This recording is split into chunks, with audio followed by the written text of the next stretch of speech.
আসসালামু আলাইকুম। হয়ে গেল 50তম বিসিএস প্রিলিমিনারি পরীক্ষা। এই প্রিলিমিনারি পরীক্ষার ইংরেজি প্রশ্নগুলোর একটু সহজ সমাধান দেওয়ার জন্য ইএনজি লার্নিংয়ের পক্ষ থেকে আমি রুবেল রানা দাঁড়িয়ে গেলাম। সো আমরা শুধু ইংরেজি প্রশ্নগুলো একটু সমাধান নেওয়ার চেষ্টা করব। প্রথমেই আমরা দেখতে পাচ্ছি ইংরেজি সাহিত্যের একটা প্রশ্ন আছে এখানে। এমিলি ব্রোঞ্চ লিখা উদারিং হেইটস, যেখানে তিনি হিথোক্লিফ এবং ক্যাথরিন এই দুইটা ক্যারেক্টারের মাধ্যমে দেখিয়েছেন তাদের মধ্যে আদিম এক ধরনের প্রেম, যেই প্রেমের এমন একটা অবস্থা সৃষ্টি হয়েছিল পরবর্তীতে বংশ পরম্পরায় একটা অস্থিরতা বিরাজ করেছিল। তো প্রশ্ন করেছিল, which novel Chronicles intense destructive love fuelling multi generational cruelty and obsession. এই যে মাল্টি জেনারেশনাল ক্রুয়েলটি বা বংশ পরম্পরায় নিষ্ঠুরতা পাওয়া যায় কোন নোভেলে?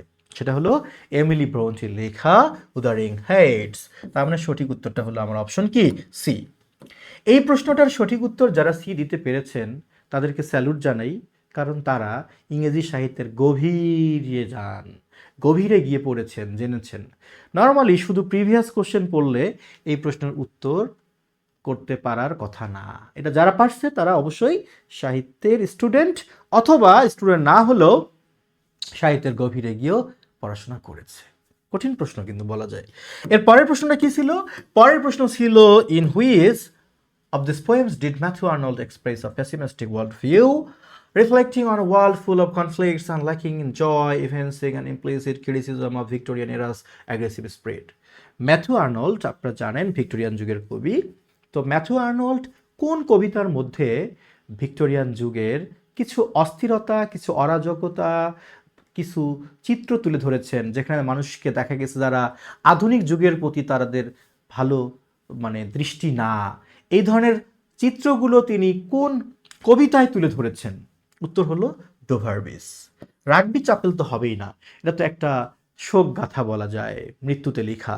তাহলে সঠিক উত্তর হবে কি ডোভারবিস। তাহলে আমার সঠিক উত্তরটা হলো ডোভারবিসে তিনি এই চিত্রটা তুলে ধরেছেন। পরের প্রশ্নে কি বলছে 3 নম্বরে, in William Shakespeare's play as you like the seven ages of man speech was delivered by dash. William শেক্সপিয়ারের অ্যাজ ইউ লাইক ইট এই নাটকে একটা আমরা দেখি যে একটা জ্যাক নামে একজন, তাকে একটা বক্তব্য দিতে দেখি। সে বক্তব্যে সে মানুষের 7 এজ বা স্তর নিয়ে সে একটা বক্তব্য দেয়। তো প্রশ্ন করছে যে এই বক্তব্যটা কে দিয়েছে? দেখছেন কত গভীরে গিয়ে প্রশ্ন হয়েছে। এই প্রশ্নের উত্তর নর্মালি যারা ইংরেজি সাহিত্য খুব ভালো স্টাডি করেছে বা ভেতরে গিয়ে পড়ছে বা সাহিত্যে পড়ায় টিচার, তারা হয়তো এই প্রশ্নের উত্তর সলভ করতে পারবে। আমি জানি না এত কঠিন কঠিন প্রশ্ন কেন দিয়েছে। যারা শুধু প্রিভিয়াস কোশ্চেন পড়েছে তাদের এই প্রশ্নের উত্তর না পারারই কথা। জানি না কি অবস্থা আপনাদের। আচ্ছা, এর পরের প্রশ্নে আসেন, কি বলছে যে the villagers believe that he was an honest leader. আচ্ছা, এটাকে পেসিভ করবেন। আপনি চাইলে মনে করতে পারেন এটা বাক্যের সাবজেক্ট, আর এটা হলো বাক্যের কি ভার্ব, আর এই পুরো অংশটাকে আপনি ধরতে পারেন বাক্যের কি অবজেক্ট। তাহলে পেসিভ করলে কি হবে? That he was an honest leader was believed by the villagers. কিন্তু এমন অপশন কোথাও নাই। তাহলে আপনার কাজ হলো এখন অপশন মিনিমাইজ করা। আচ্ছা ভাই, বিলিভটা কোন টেন্স? পাস্ট না? পাস্ট। আচ্ছা, পাস্ট টেন্সের পেসিভ ভার্ব করার জন্য, পাস্ট টেন্সকে পেসিভ ভয়েস করার জন্য এক ধরনের বি ভার্ব লাগে। বি ভার্বটা হলো ওয়াজ বা ওয়্যার। তাহলে কোথায় কোথায় ওয়াজ ওয়্যার আছে? আমি অপশন বিটাকে বাদ দিলাম, কারণ এখানে হ্যাভ বিন আসার মতো কোনো ভার্বই নাই। অপশন সি কেও বাদ দিলাম, কারণ এখানেও হ্যাজ বিন আছে। দুইটা অপশন আমার কমে গেল। বাকি রইল অপশন এ আর অপশন ডি। সঠিক উত্তর এ হলো। প্রশ্ন হলো অপশন ডি কেন হবে না? দেখেন, দুইটা কারণ বলি। হি ওয়াজ বিলিভড একটা close, he was an honest leader একটা ক্লোজ। এই দুইটা ক্লোজকে কানেক্ট করার মতো কোনো প্রেপোজিশন বা কনজাংশন কিছু আছে? নেই তো। দুইটা ক্লোজ তো এভাবে বিচ্ছিন্ন হয়ে থাকতে পারে না। যদি এটা হইতো he was believed that he was an honest leader, তাও মেনে নিতাম। সুতরাং এটা কোনোভাবে পারফেক্ট পেসিভ হতে পারে না। সঠিক হচ্ছে আমার option A. He was believed, তাকে বিশ্বাস করা হয়েছিল কি হিসেবে? To be an honest leader, একজন সৎ নেতা হিসেবে। So the correct option is option A. এবার 5 নম্বর প্রশ্নে আমাদের এসেছে যে আইডেন্টিফাই দ্য ইনকারেক্ট স্পেলিং, ভুল বানানটা খোঁজো। ভুল বুঝেন না, এখানে প্রশ্নপত্রে বানানটা ছিল ডিলেট্যান্ট, এর বানানটা ছিল একটা টি দিয়ে। কয়টা টি ছিল? একটা টি। তাই এটা ছিল ইনকারেক্ট, ভুল। বাকি সবগুলো কারেক্ট। আপনাদেরকে বোঝানোর জন্য আমি এখানে কোশ্চেনটা টাইপ করার সময় এখানে ডাবল টি দিয়ে রাখছি, কিন্তু প্রশ্নপত্রে একটা টি থাকার কারণে, সিঙ্গেল টি থাকার কারণে এই বাটনটা ইনকারেক্ট ছিল। যাই হোক, সঠিক উত্তর ডিলেটেন্ট, যার দ্বারা অপটু, অদক্ষকে বোঝায়, অপেশাদারকে বোঝায়। অনেক সময় আপনাকে গান গাইতে বলা হলো, আপনি জোর করলাম জন্য গান গাইলেন, পরে কি বললেন যে কিছু মনে করেন না, আমি কিন্তু আসলে পেশাদার শিল্পী না, শখের বশে গান গাই। এই যে পেশাদার না কিন্তু শখের বশে শিল্পকর্ম করে, সেটাই হচ্ছে ডিলেটেন্ট। তাহলে এখানে সিঙ্গেল টি দিলে ভুল হবে, যদি কারেক্ট করতে চান তাহলে আপনাকে ডাবল টি দিতে হবে। আচ্ছা, পরের প্রশ্নে কি বলছে যে what is the antonym of percipience. Percipience বলতে বোঝায় তুখোর, সূক্ষ্ম বুদ্ধি সম্পন্ন কাউকে বোঝায়, সেটা হলো পার্সিপিয়ান্স। তাহলে আপনার এর বিপরীত খুঁজতে হবে। এটা তো আপনি দেখেই বুঝতে পারছেন, ডালনেস।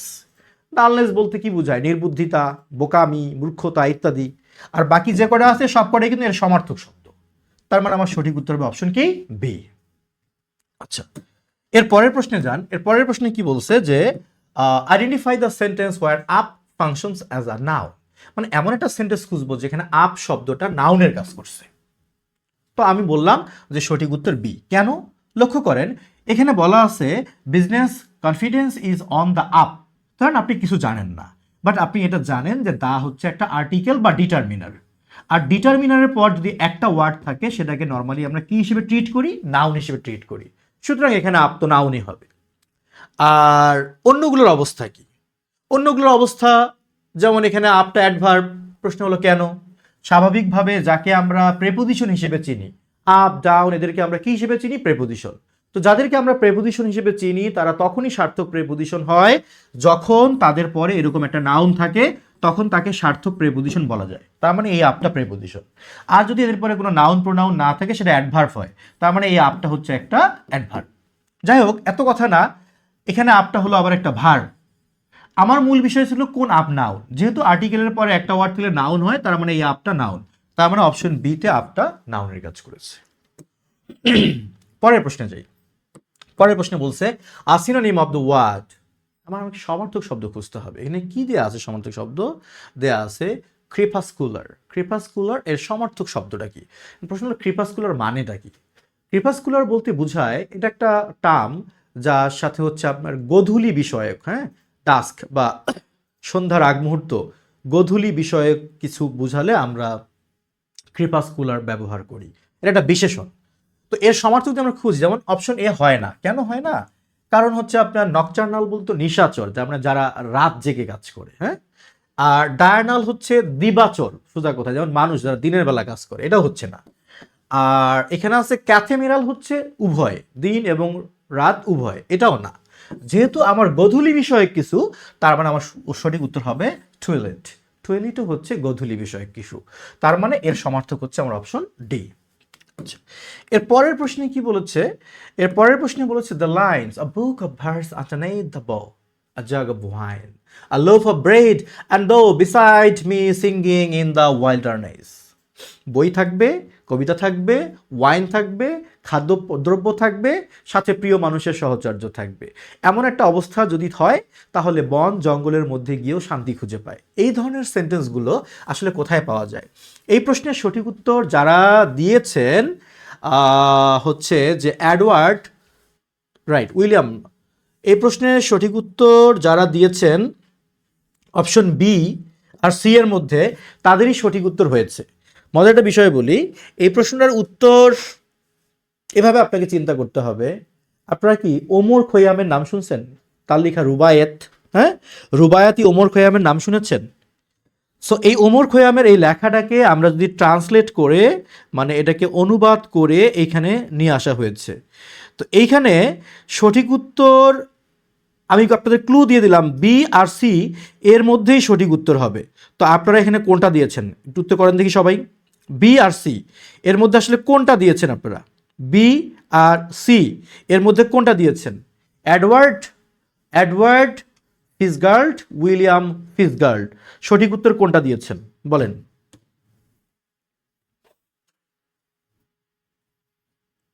উইলিয়াম ফিসগার্ড না, এডওয়ার্ড ফিসগার্ড। এই ভদ্রলোক মূলত ওমর খৈয়ামের রুবায়াতকে ফার্সি থেকে ট্রান্সলেট করছে ইংলিশে, খুব জনপ্রিয় হয়েছে, আর সেখান থেকে এই লাইনগুলো নেওয়া হয়েছে। তাহলে সঠিক উত্তর হচ্ছে অপশন বি, এডওয়ার্ড ফিসগাল্ড, তার মানে সি না। পরের প্রশ্নে যান। এই প্রশ্নে যারা সঠিক উত্তর বি দিয়েছেন তারা জিনিয়াস, তারা অনেক কিছু পড়ছে, তারা সাহিত্যে অনেক গভীরে চলে গেছেন, অনুবাদ সাহিত্যকর্মগুলো ভালো করে পড়ছেন। এবার আসছে কি বলছে যে let me not to the marriage of true minds admit impediments, love is not love which alters when it alternation finds। ভালোবাসাকে তখন ভালোবাসা বলা যায় না কখন, যখন একটা বিকল্প পাইলে ভালোবাসা হারায় যায়, সেটা ভালোবাসা না। তার মানে এখানে বোঝানো হয়েছে ভালোবাসা যদি সত্যিকার অর্থে ভালোবাসা হয়, সকল কিছুর মধ্য দিয়েও ভালোবাসা টিকে থাকে। এই সেন্টেন্সগুলো একটা সনেট থেকে নেওয়া হয়েছে। প্রশ্ন, সনেটটা কার? আচ্ছা, সনেটটা হচ্ছে উইলিয়াম শেক্সপিয়ারের। Sonnet 116, sonnet 116, 116 number. এটা উইলিয়াম শেক্সপিয়ারের সনেট 116 থেকে এই লাইনগুলো নেওয়া হয়েছে। যারা সঠিক উত্তর সি দিয়েছেন তারা আরও জিনিয়াস, অনেক জিনিয়াস, কোনো সন্দেহ নেই। সি দিতে পারছেন মানে আপনার ইংরেজি সাহিত্যের পড়ালেখা অনেক গভীরে। যেমন এটার প্রশ্নের উত্তর আমি নিজেই ভুলে গেছিলাম, জানি না, পরে গুগল করে আমার কাছে মনে হলো হ্যাঁ তো উইলিয়াম শেক্সপিয়ারের হবে। খেয়াল করছেন? তার মানে আমি টুকটাক একটু পড়ি, তবুও এটা আমি পারি না, ভুলে গেছি। আর আপনি যদি পরীক্ষার হলে গিয়ে এটা পেরে থাকেন তার মানে আপনি জিনিয়াস। আচ্ছা, এরপরে আসেন পরের প্রশ্নে থেকে। আমরা কি বলছে, identify the compound sentence. Compound sentence কোনটা? আমরা জানি যখন সেন্টেন্স দুইটা ক্লোজের মাঝে অ্যান্ড, বাট, অর, নট থাকে সেটা কম্পাউন্ড সেন্টেন্স, কথা সত্য। সেই হিসেবে অপশন বি একটা কমপ্লেক্স সেন্টেন্স, এটা হবে না। এখন অর নর কোথায় কোথায় আছে কম্পাউন্ড সেন্টেন্স করার মতো না? এইখানে আছে অর, এখানেও আছে কি অর। তার মানে আমার সঠিক উত্তর এ বা সি দুটোই হতে পারে, ডি নেওয়ার দরকার নেই। এখন এ আর সি এর মধ্যে আমরা কোনটা নিব? আমি এ নিব। প্রশ্ন হতে পারে যে সি হবে না কেন? অর তো আছে। শোনেন, অর মূলত একা বসার চেয়ে আইদারের সাথে বসতে স্বাচ্ছন্দ্য বোধ করে। যেহেতু এখানে আইদার দিয়ে বলা আছে either you do it or you will be fine, এটা মোর ফর্মাল। তাহলে আমি শুধু অর নেওয়ার চেয়ে যদি আইদার হর হয় সেটাকে আমি বেশি গুরুত্ব দিব। এই বিবেচনায় আবারও বলছি সি এর চেয়ে আমরা প্রেফার করব কাকে বলেন? অপশন এ কে।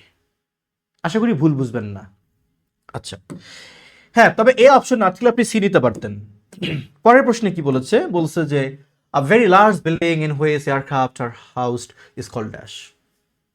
আপনারা অনেকেই হয়তোবা এই অ্যারোড্রোম শব্দটা দিতে পারেন। অ্যারোড্রোম কি জানেন? একটা স্থান যেখানে বিমান উঠতে পারে, এরকম কিছু হতে পারে। মূলত এখানে বলছে বিমানকে যেখানে রাখা হয়, এয়ারক্রাফটকে যেখানে রাখা হয়, এটাকে বলা হয় হ্যাঙ্গার। কি বলা হয়? হ্যাঙ্গার। যেখানে এয়ারক্রাফটকে রাখা হয়, যে ঘরের ভেতরে বিশাল উঁচু, এটা হচ্ছে হ্যাঙ্গার, এটা আপনারা জানেন। আচ্ছা, এবার আসেন আমরা পরের প্রশ্নে যাই। কি বলা আছে এখানে? In Gulliver's travels. ভালো কথা।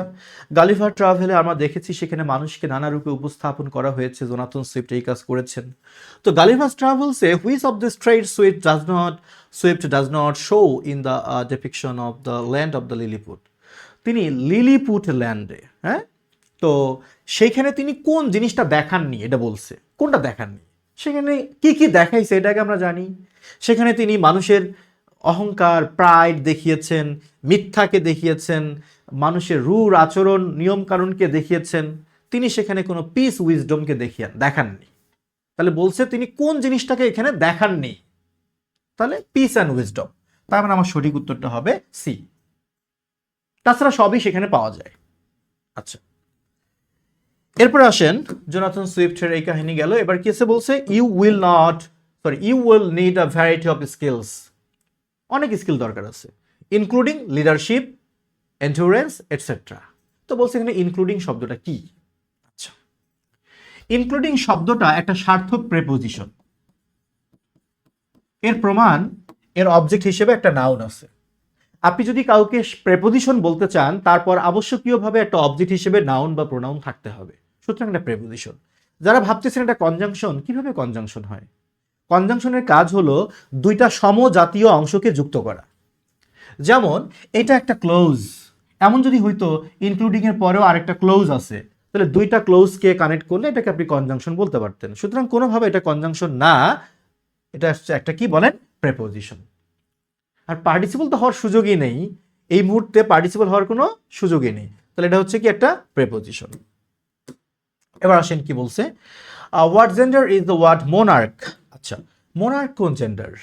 আচ্ছা, মোনার্ককে আমরা এম্পেরর বলতে পারি, তো তার ফেমিনিন জেন্ডার হিসেবে আমরা এমপ্রেস তো বলতে পারি, কুইন বলতে পারি না? মোনার্ক যদি কিং হয়, তা আমরা বুঝতেই পারছেন এটা হচ্ছে ম্যাসকুলিন জেন্ডার, কমন না ম্যাসকুলিন জেন্ডার। ওকে, এর পরের প্রশ্নে আসি আমরা। পরের প্রশ্নে বলা হয়েছে poetry is the spontaneous overflow of powerful feelings.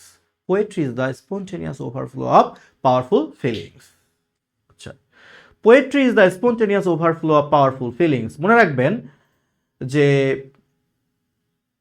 খুব গুরুত্বপূর্ণ একটা কথা, আমি একটু গল্প বলি, একটু শোনেন। এই ফাঁকে আপনাদেরকে আমি আরও একটা বিষয় দেখাবো, আর আমার একটু গল্প আপনারা শুনবেন। Poetry is the spontaneous overflow of powerful feelings বলতে এখানে আমরা কি বুঝি? পোয়েট্রি মানে কি? কবিতা। কবিতা কি? আমরা মনে করি যে কবিতা মানে হচ্ছে যে ছন্দের মিল থাকলেই বুঝি তাকে কবিতা বলা হয়। না, বিষয়টা হলো আপনি যদি কবি হন, আপনার মন যা বলবে আপনি তাই লিখতে পারেন, তবে ফিলিংগুলো খুব পাওয়ারফুল হবে।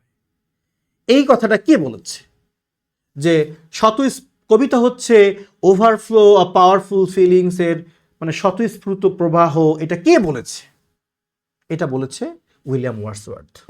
আপনারা জানেন উইলিয়াম ওয়ার্ডসওয়ার্থ এবং স্যামুয়েল টেলর কোলরিজ, এই দুই ভদ্রলোক মিলে তারা রোমান্টিক পিরিয়ডের যে আবির্ভাবে তাদের হাত ধরেই হয়, তারা সেখানে বলেছিল যে কেন কবিতা অভিজাতদেরকে নিয়েই হতে হবে, কবিতা কেন রাজাদেরকে নিয়েই লিখতে হবে, কবিতা কেন শুধু এলিটদেরকে নিয়ে লিখতে হবে, কবিতা কেন অন্যকে খুশি করার জন্য কবি লিখবে?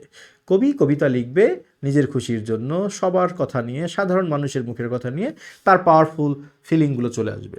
তাহলে এটা উইলিয়াম ওয়ার্ডসওয়ার্থের বলা কথা। আচ্ছা, এরপর আসেন কি বলছে, which functions both as the transitive and intransitive verb. মানে এমন একটা ভার্ব খুঁজতে হবে যা আপনি ট্রানজিটিভ ভার্ব হিসেবেও ব্যবহার করতে পারেন, আপনি ইনট্রানজিটিভ ভার্ব হিসেবেও ব্যবহার করতে পারবেন।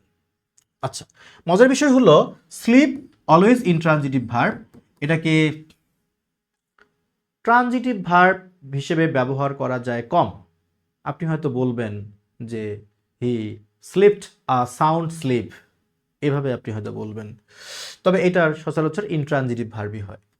অ্যারাইভও ইনট্রানজিটিভ ভার্ব হয়। হ্যাঁ, এটা মূলত ব্রেককে আমরা বলতে পারি যে বোথ। কেন দেখেন, আমি যদি বলি যে হি ব্রোক আ গ্লাস, সে একটা গ্লাস ভাঙলো, আবার আমি বলতে পারি দ্য গ্লাস ব্রোক, গ্লাসটা ভেঙে গেল। দেখেন এইখানে ব্রোক কিন্তু ইনট্রানজিটিভ ভার্ব, কারণ এর কোনো অবজেক্ট নেই, আর এইখানে ব্রোক ট্রানজিটিভ ভার্ব, কারণ তার একটা অবজেক্ট কি আছে। সেই বিবেচনায় আমরা সঠিক উত্তর এ না, এটা না নিয়ে আপনি সি কে নেবেন। সি এখানে হচ্ছে ট্রানজিটিভ ইনট্রানজিটিভ ভার্ব দুটোরই কাজ করে, আর বাকিগুলো বেসিক্যালি ইনট্রানজিটিভ ভার্ব। আচ্ছা, এরপরে আসেন আমাদের সি গেল 17C। কারণ এটা নিয়ে হচ্ছে একটা সুস্পষ্ট খেলা হয়ে যাবে, যেমন এই স্লিপ আর ব্রেকের মধ্যে। স্লিপ দিয়ে একটা বাক্য আপনাদের দেখাই, আমি যদি বলি যে হি স্লেপ্ট, সে ঘুমালো, আর সাউন্ড স্লিপ, হ্যাঁ সাউন্ড স্লিপ, মনে আছে আপনাদের পজিটিভ ভার্বের কথা? সমধাতুস ক্রিয়া, যখন ভার্ব আর অবজেক্ট একই জায়গা থেকে হবে তখন তাকে সমধাতুস ক্রিয়া বলে বা পজিটিভ ভার্ব বলে। সেই বিবেচনায় এটা একটা ট্রানজিটিভ ভার্ব হতে পারে। আচ্ছা, আবার আমি যদি বলি হি স্লেপ্ট লেট, সে দেরিতে ঘুমাইলো, এটা আবার ইনট্রানজিটিভ ভার্ব হতে পারে। সেই বিবেচনায় অপশন এও সঠিক, তবে এর প্রচলনটা কম। ব্রেককে আমরা সচরাচর ট্রানজিটিভ এবং ইনট্রানজিটিভ দুইভাবে ব্যবহার করতে পারি। এজন্য আমি এখানে অপশন এর পক্ষে না, আমি এখানে অপশন সি এর পক্ষে। ক্লিয়ার? আচ্ছা, এবার আসেন 18। Helena said I took the laptop home with me. এটাকে আপনার ইনডাইরেক্ট ন্যারেশন করতে হবে। লক্ষ্য করেন রিপোর্টিং ভার্ব যেখানে পাস্ট টেন্স, রিপোর্টেড স্পিচও যেখানে পাস্ট টেন্স, আপনারা জানেন ইনডাইরেক্ট করার সময় রিপোর্টেড স্পিচটা পাস্ট পারফেক্ট টেন্স হয়ে যাবে। তার মানে টুকটা হবে কি হ্যাড টেকেন। যখন রিপোর্টেড স্পিচটা পাস্ট টেন্স থাকে, ইনডাইরেক্ট করার সময় পাস্ট পারফেক্ট হয়। তাহলে হ্যাড টেকেন কোথায় কোথায় আছে? এখানে কি হ্যাড টেকেন আছে? নেই, তাহলে অপশন এ হবে না। এখানে কি হ্যাড টেকেন আছে? না, এখানে হ্যাজ, এটাও হবে না। হ্যাড, এখানে হ্যাড আছে, বাট তারপরে কি টেকেন আছে? টেকেন আছে? নাই, তার মানে এটাও হচ্ছে না। আচ্ছা, বাকি রইল কি অপশন বি, সঠিক উত্তর B. Helena said that she had taken the laptop home with her. D এছাড়াও হবে না, কারণ এখানে টোল্ড বসবে না। যখন ভার্ব, রিপোর্টিং ভার্বের পর একটা অবজেক্ট থাকে তখন সেইটা টোল্ড হয়, অবজেক্ট না থাকলে তো সেইডই হবে। তাই আমার সঠিক উত্তরটা কি অপশন বি। আচ্ছা, এর পরের প্রশ্নে কি বলা আছে, দ্য কিলিং অফ অ্যালবাট্রস। আপনারা দেখছেন না দ্য অ্যানশাইন্ট মেরিনারে অ্যালবাট্রসকে আমরা প্রথমে শিপে সৌভাগ্যের প্রতীক মনে করা হয়েছিল। তারপরে কি এই অ্যালবাট্রসকে বৃদ্ধ নাবিক কোনো কারণ ছাড়াই হত্যা করে ফেললো। তো বলছে যে কোন প্রেক্ষাপটে একে হত্যা করছে, কিসের জন্য? বৃদ্ধ নাবিক অনেক মাতাল হয়ে কাজটা করছে, নাকি অনেক হচ্ছে যে সে খুশি হয়ে এই কাজটা করেছে, নাকি এটা কুসংস্কার থেকে এই কাজটা করেছে, নাকি কিসের জন্য করছে? উত্তরটা হলো অনিচ্ছাকৃতভাবেও করে নেই, ইচ্ছাকৃতভাবে, বাট কেন ইচ্ছা করছে তার কারণ জানা নেই। এই জন্য আমার সঠিক উত্তরটা হবে দ্য এসেনশিয়াল ইরেশনালিটি অফ ম্যান। মানে ওর দরকার হয়েছে এটা করবে, বাট ইচ্ছা হয়েছে করবে, কিন্তু কোনো সুস্পষ্ট কারণ নেই, অযৌক্তিক। এই বিবেচনায় সঠিক উত্তরটা বি। তাহলে এই পাখিটাকে হত্যা করার কারণ এখানে জানতে চেয়েছে। ক্লিয়ার? আচ্ছা, এরপর আসেন, an element required in a paragraph for smooth flow of ideas is called dash. আপনারা একটা প্যারাগ্রাফে যখন লিখেন, একটা আইডিয়ার সাথে যখন আরেকটা আইডিয়া আপনি যুক্ত করেন, মাঝখানে এমন একটা সেন্টেন্স দেন যে সেন্টেন্সটা দুই আইডিয়াকে যুক্ত করতে পারে, এটাকে আমরা কি বলি? ট্রানজিশন সেন্টেন্স বলি।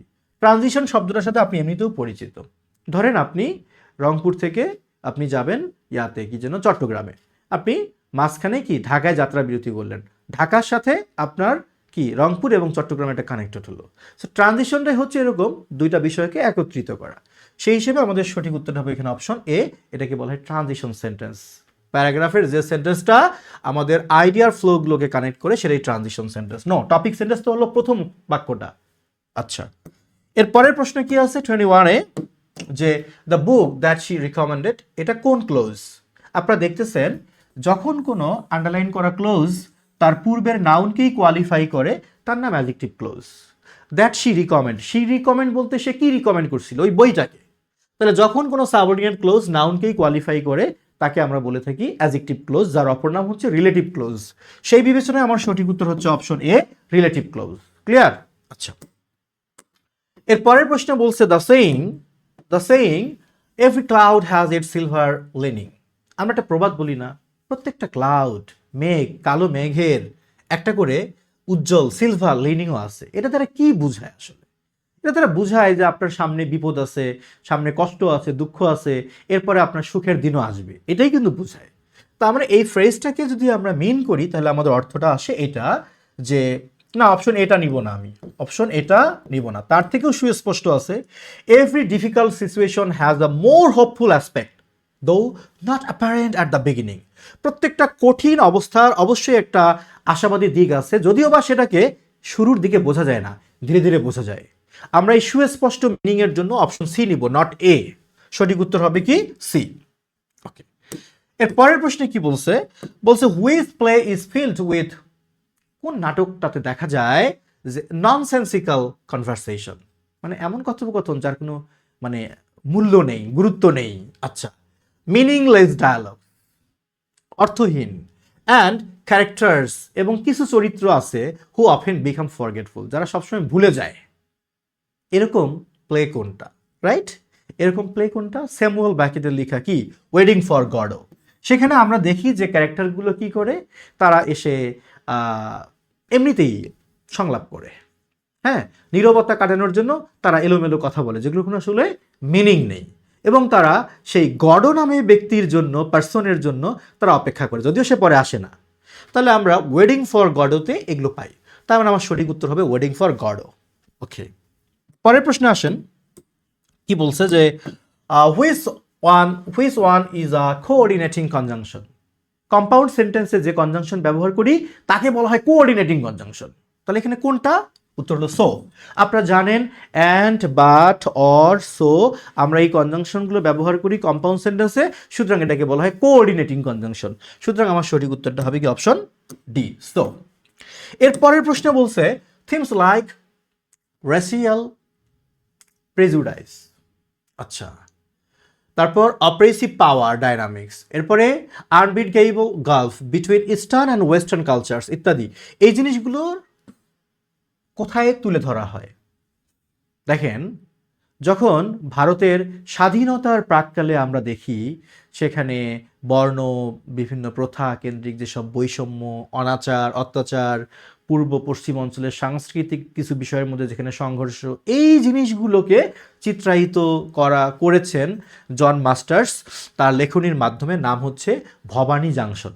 যদি উচ্চারণ লেখা আছে কি ভবানী জাংশন, উচ্চারণ হচ্ছে ভবানী জাংশন। তাহলে ভবানী জাংশনে এটা পাওয়া যায়। যেমন এই প্রশ্নটা যারা সঠিক উত্তর করতে পারছেন তারাও জিনিয়াস। এগুলো না পড়লে জানা যায় না। এগুলো শুধু আপনি এমসিকিউ পড়ে বিগত বছরের প্রশ্ন পড়ে নিশ্চয়ই এই প্রশ্ন উত্তর করতে পারেননি। অনেক গভীরে যারা সাহিত্য কেন্দ্রিক পড়াশোনা করছে তারা হয়তো পারছে এটা। সঠিক উত্তর অপশন হবে বি। আচ্ছা, এবার আসেন, candidates are required to get dash the centre before 9 a। এখানে যারা অ্যাড দিয়েছেন ভুল হবে, সঠিক উত্তর হবে 2। কেন? মনে রাখবেন, to get to means arrive বা রিচ। টু গেট টু বললে বোঝায় কোথাও পৌঁছা বা কোথাও রিচ করা, তাই এখানে অ্যাট হবে না। ইডিওমেটিক এক্সপ্রেশনটা ফ্রেজটাকে মেলানোর জন্য ওখানে টু হবে, অ্যাট না। বলতে পারেন যদি আমি অ্যাট দেই তাহলে কি হবে? গেট অ্যাট মানে দৃশ্যমান কোনো কিছু হাতে পাওয়া। ধরেন আপনি একটা ফাইল পেয়েছেন, তাহলে I got at the file. তাহলে দৃশ্যমান কোনো কিছু হাতে পাওয়া বুঝলে তখন হয় গেট অ্যাট। এখানে অ্যাট হবে না, এখানে কি হবে? টু গেট টু হচ্ছে কোথাও রিচ করা বা পৌঁছানো। তাহলে ক্যান্ডিডেটকে বলা হয়েছে প্রয়োজন আছে two get to the centre before 9, 9টার আগে গিয়ে পৌঁছাতে হবে। আচ্ছা, যাক, এটা একটা পিএসসির ক্রিয়েটিভ কোশ্চেন, ভালো লাগছে প্রশ্নটা, খুবই সৃজনশীল প্রশ্ন। আচ্ছা, এরপরে আসেন, পরের প্রশ্নে কি বলছে? Two have a shot. আমি বলি না, আমি একটা শট দিয়ে দেখি কেমন হয়। আপনাকে প্রশ্ন করা হলো, do want to be a BCS cadre officer? Do want to be a BCS cadre officer? আপনি ভাবতেছেন আমার তো প্রিপারেশন নেই, আমি ক্যাডার অফিসার হব। তখন আপনি বলতেছেন, oh I will have a shot. I will have a shot মানে I will make a try, আমি একটু চেষ্টা করে দেখব। তাহলে to have a shot means to make a try, not to open fire, to make a try. আচ্ছা, এরপরে আসেন, পরের প্রশ্নে কি বলছে? Which of this is not characteristic of English romantic poetry? Romantic পোয়েট্রির বৈশিষ্ট্য কোনটা না? আগে আমরা জানি রোমান্টিক পোয়েট্রির বৈশিষ্ট্য কি। রোমান্টিক পোয়েট্রির বৈশিষ্ট্য হচ্ছে সেখানে সাধারণ মানুষের মুখের কথা, সাধারণ মানুষের ভাষা, সাধারণ মানুষের জীবন গাথা নিয়ে সাহিত্যকর্ম। সেখানে এলিটদেরকে খুব কম স্থান দেওয়া হয়েছে।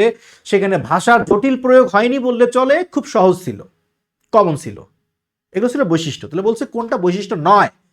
তাহলে আমার সঠিক উত্তরটা হবে সেখানে অর্ডিনারি লাইফ ছিল, এভরিডে ল্যাঙ্গুয়েজ ছিল, সেখানে ফিলিং ছিল, সেখানে ছিল না এটা ইনএইন অ্যান্ড গডি ফ্রেজোলজি, যেখানে জটিল জাঁকজমক ভাষার ব্যবহার রোমান্টিক পোয়েট্রিতে ছিল না। তাহলে আমাকে বলছে যে কোনটা নট ক্যারেক্টারিস্টিক, কোনটা বৈশিষ্ট্য নয় রোমান্টিক পোয়েট্রি। তাহলে এটা নয়, তাহলে সঠিক উত্তর অপশন হবে কি ডি। এরপরে আমার প্রশ্ন ছিল 29, it is no good falling. আচ্ছা, in love at first sight, এই প্রশ্নটা উত্তর হলো জেরান্ড। এটা বোঝানোর জন্য আমার কথা একটু মনোযোগ দিয়ে শুনতে হবে, কেন এটা জেরান্ড।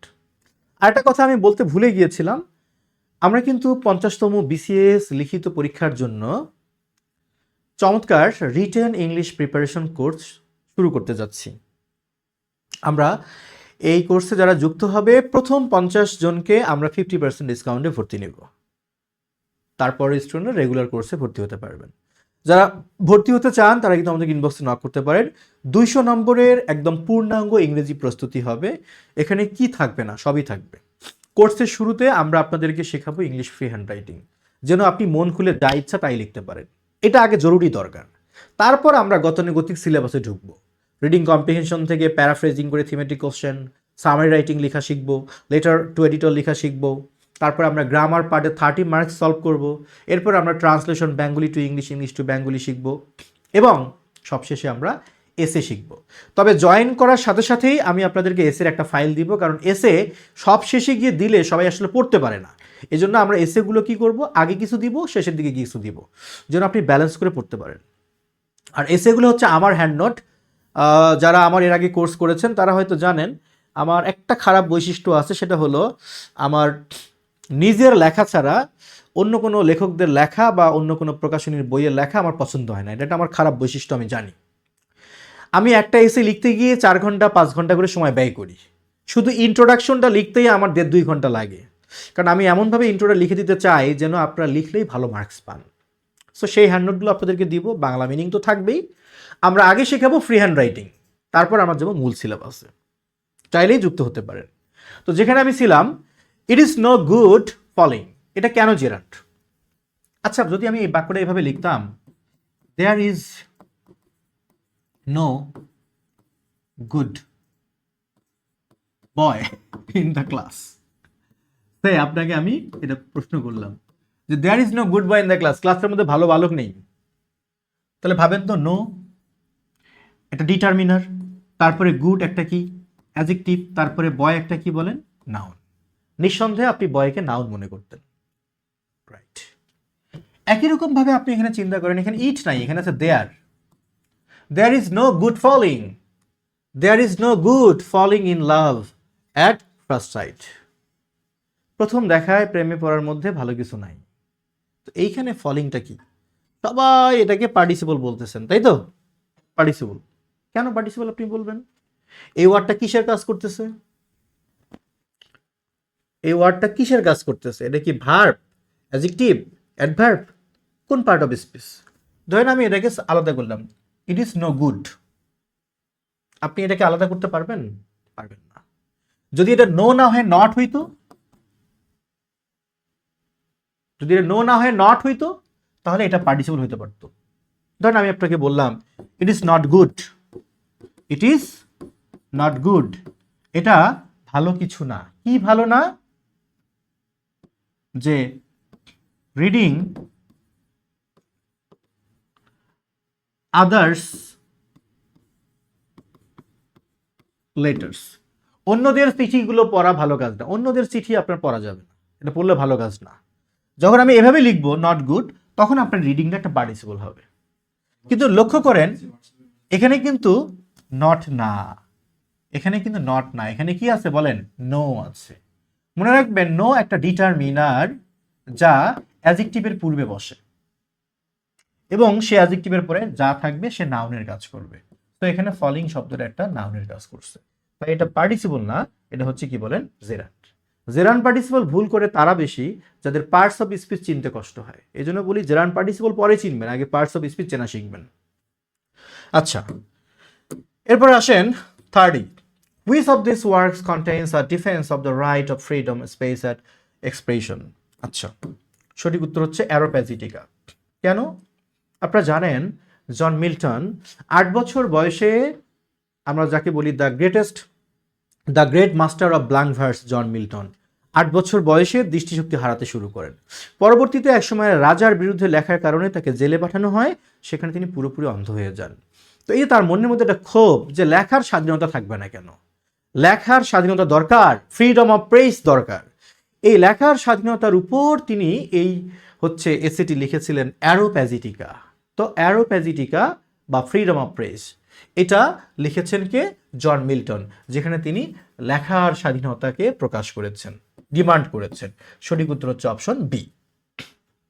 ওকে, আসলে একটা করে প্রশ্ন চাইলে লম্বা সময় নিয়ে একটা প্রশ্নের পিছনে 8-10 মিনিট করে কাহিনী বলা যায়, ব্যাকগ্রাউন্ড স্টোরি বলা যায়, পটভূমি বলা যায়। আপনাদের এত সময় নেই, পরীক্ষা দিয়ে এসে ক্লান্ত, আর আমরা রেগুলার ক্লাসে এগুলো ব্যাখ্যা সহ তো অবশ্যই পড়ব। যারা চাচ্ছেন 50তম বিসিএস রিটেন ইংলিশ প্রিপারেশন কোর্সটা করবেন আমার সাথে, যারা আমাকে ব্যক্তিগতভাবে আগে থেকে চেনেন, জানেন, যারা মনে করেন বা যারা জানেন ইংলিশ ফ্রি হ্যান্ড রাইটিং শিখতে গেলে ইএনজি লার্নিংয়ে আসতে হয়, তারা চাইলে এই কোর্সে যুক্ত হতে পারেন। আমাদের কোর্সের স্ট্র্যাটেজি হবে, আগে সিলেবাসে আমি যাব না, আগে আমি 7 থেকে 8টা ক্লাস নিব আপনার English free hand writing skill develop করার জন্য। English free hand writing skill improve হয়ে গেলে তারপর আমরা রেগুলার সিলেবাসে যাব, 200 নম্বরের পূর্ণাঙ্গ প্রস্তুতি নিব। ক্লাসগুলো হবে জুমে লাইভ, ক্লাসগুলো রেকর্ডও থাকবে, পরবর্তীতেও দেখতে পারবেন। ঠিক আছে? আর আমরা 51তম বিসিএস প্রিলিমিনারির জন্য নতুন ব্যাচে ভর্তি নিচ্ছি, একদম নতুন। তবে তারাই সেই ব্যাচে যুক্ত হবেন যারা একটু জানতে চান ডিটেলস। এবারের প্রশ্ন দেখে হয়তো বুঝতে পারছেন, শর্টকাট পড়াশোনা করে হয়তো সামনের দিন আর নেই, এমন এমন দিন চলে আসতেছে, এই দিনগুলোতে এখন আর ওই ভাইরাল প্রশ্ন আর প্রিভিয়াস কোশ্চেন পড়লেই আপনি প্রিলিমিনারি টিকবেন এরকম চিন্তা করা এখন বোকামি। এখন সব সৃজনশীল প্রশ্ন হচ্ছে। সৃজনশীল প্রশ্ন উত্তর করার জন্য আপনার দুইটা জিনিস দরকার, দুইটা অপশন আছে। এক, আপনি ক্লাস 1 থেকে আপনার ফাউন্ডেশন মজবুত ছিল বা থাকবে, তাহলে আপনি পারবেন। আর দুই, যদি আপনার মনে হয় যে আপনি তো এইসব ক্লাস পার করে আসছেন, এখন কিছু করার নেই, এখন আপনাকে ডিটেলস শিখতে হবে। আর যারা আপনাকে বুঝাবে কোচিং দরকার নাই বা প্রাইভেট দরকার নাই, তুমি নিজেই পড়ো, আমার সন্দেহ হয় সে আদৌ আপনার ভালো চায় কিনা। হ্যাঁ, হতে পারে সে আমি আপনার বড় ভাই, আমি যদি আপনাকে প্রস্তাব দেই যে দেখো আসিফ, তোমার কোচিং যাইতে হবে না, তুমি আমার বাসায় আসো, কিংবা আমি তোমার বাসায় যাই, তোমার কি কি প্রবলেম আছে আমি সলভ করে দিব, যদি এমন প্রস্তাব পায় কেউ, তাহলে সত্যিকার অর্থে সেই বড় ভাই কাজের বড় ভাই। বড় ভাই জীবনে একটা বিষয় শেখায় না, জীবনে কখনো কিছু শেয়ার করে না, পড়াশোনার কোনো দায়িত্ব নেয় না, শুধু পরামর্শ দিল কোচিং যাওয়া লাগবে না, নিজেই পড়ো, এইসব হুদাই। এইসব বড় ভাইদের পরামর্শ কখনো শুনেন না, বিপদে পড়বেন। সবার জীবন এক না, সবার জীবনের লক্ষ্য এক না, সবার পড়াশোনার পদ্ধতিও এক না। যার class 6, 7, 8, 9 HSC first year second year foundation মজবুত ছিল, তাদের প্রিপারেশন নেওয়ার স্টাইল একরকম হবে। আর যার এর আগের জীবনের প্রস্তুতি ভালো ছিল না, ফাউন্ডেশন দুর্বল, তাদের প্রস্তুতি নেওয়ার ধরনটা কিন্তু আরেক রকম হবে। সুতরাং অন্যের সাথে আপনার জীবনকে মেলাবেন না, অন্যের পড়ার স্টাইলের সাথে আপনার পড়ার স্টাইলকে মেলাবেন না। আপনার যা প্রয়োজন সেটা পাওয়ার জন্য আপনার যা করণীয় আপনি তাই করবেন। ভালো থাকবেন। ইএনজি লার্নিংয়ের সঙ্গে থাকার জন্য ধন্যবাদ। আর প্রশ্ন আলোচনায় কোথাও কোনো ভুল ত্রুটি চোখে পড়লে, কানে পড়লে কমেন্টে জানাবেন। আমি যাচাই বাছাই করে যদি আমার মনে হয় ভুল, আমি জানাবো। আর প্রতিটা প্রশ্নের ব্যাখ্যা আমি যতটুকু জানি আমি দিয়েছি, তবুও মানুষ ভুলের ঊর্ধ্বে না। ভালো থাকবেন। আসসালামু আলাইকুম।